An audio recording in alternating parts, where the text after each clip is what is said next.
Hey guys, here are my stats. My name is Sage Miller. I'm 15 years old. This is my third year here at Williamsburg. I'm a sophomore. I live in Mammoth Lakes, California. I have two siblings, two parents, and two fish. There, now you know me.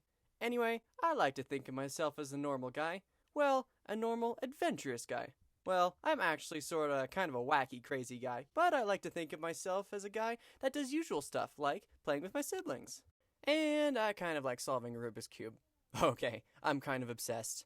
Also, I've studied and played cello for 8 years, individually in chamber music groups and in student orchestras. I also played one wedding. Woohoo!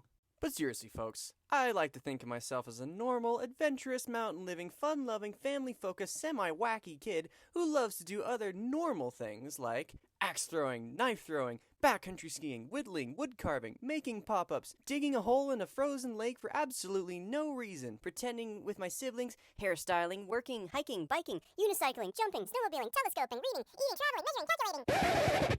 Wait, is that all that life is? A summary of one's activities and accomplishments? Let me show you something that changed how I look at myself and my life. Last year, I discovered I had a brain tumor, and so my family and I embarked on a new adventure.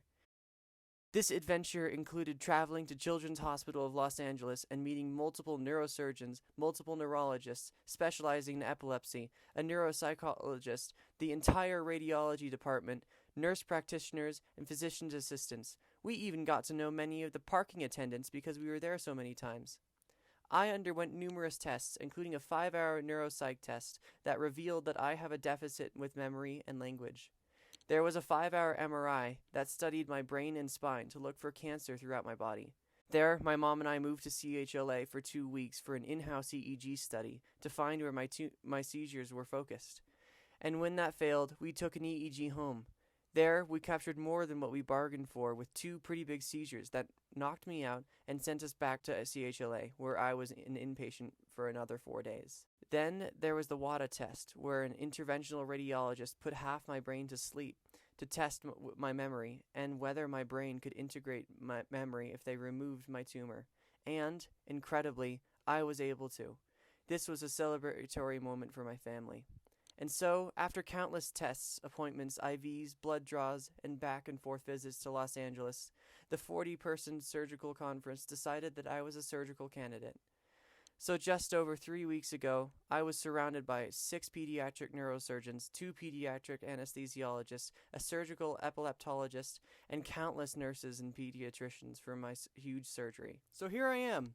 I've scored an amazing haircut, an awesome scar, the loss of my upper right-hand field of view, and the opportunity to rebuild my body, my brain, and my memory. I know that this year is going to be hard for me academically. I'm relearning how to read, speak, and write, and I know that I'm not at my best. Yet. But I will be, and I'll get there over time. This is a marathon, not a sprint. Life can be tough, but those challenges create the foundation for building a life of meaning and purpose. Dark moments are an invitation to find light and to grow beyond what you were. In times like this, we realize we are stronger than we could ever imagine. Here's to an amazing year to come.